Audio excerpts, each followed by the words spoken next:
Everyone, welcome into Drums by Liz.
With a little sextuplet idea, but we're splitting out our notes in between the snare and the bass drum, okay? Gets a little complex. This is a little bit more advanced for sure, okay? A very great way to coordinate yourself though, most definitely, okay? So the basic premise, we're gonna think of this in 6, okay? I'm gonna count it in 6 at first, try to eventually feel it as triplet, okay?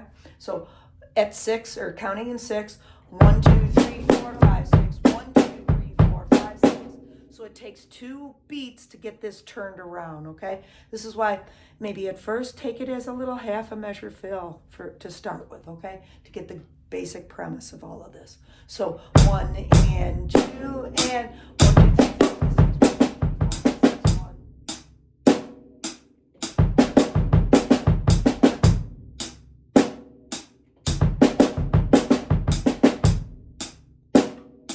4, 5, 6, 1. Eventually get to that. Triplet, 1. Right? You can start with 1, 2, 3, 4, 5, 6, 1, 2, 3, 4, 5, 1. And you know what? You might find the triplet easier to count. I kind of, maybe from years of playing and doing it as a triplet feel, I feel that easier. I think that I count in the 6th on this particular idea. Okay, so after you get the feel of that, maybe we can take it up to the ride cymbal and start throwing some of those left-hand notes, right? This would turn into a really kind of nice little complex little groove add-in, okay? It's kind of like, you know, a groove and a fill all put into one concept. And you can use this, okay? You can use it in many, many different situations, okay? So then you would come off and go maybe something like,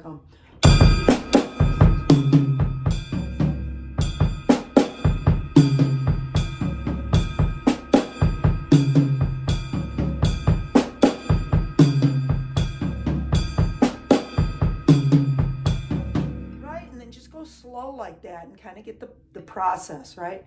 Because we don't want our notes to be jumbled. You want to be as exact as you can, right? Some of the notes come kind of close together. Floor tom and bass notes sound pretty darn close, so you have to have that nice preciseness when you play, okay? So that it comes out articulated and not sloppy sounding. All right, so now maybe do a little texture over here on the hi-hat against that. You could do quarter notes. I think I was doing ands of the beat. So get yourself rocking on that heel, toe, 1, and 2, and 3, and 4,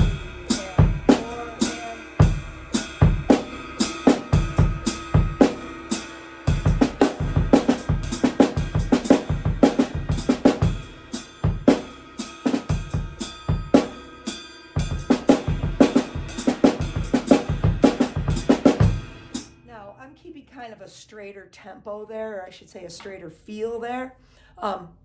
But you can also take it and make it a little bit more bouncy, right? So 1 and 2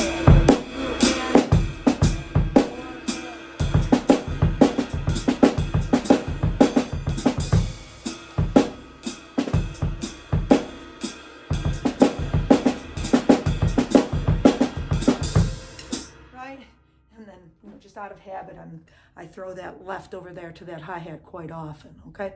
And that's usually just, you know, for practice, for coordination, you know, make yourself have to pull that off on the fly like that, because that's also off of a doubling, right? So that's a little harder to do, not just taking one note there, but we got to go like and a, or 5/6, or triplet. Okay, all right. So do your best to kind of wrap your mind around all of that. Try to keep those ands consistent on that hi-hat, and then, like I said, yeah, have fun throwing those notes, right? And just take your time with this, because it does. It's complex, but it's really, really nice. I tend to use it with other little scenarios that I play also. Think about adding this, right, into maybe some other things, maybe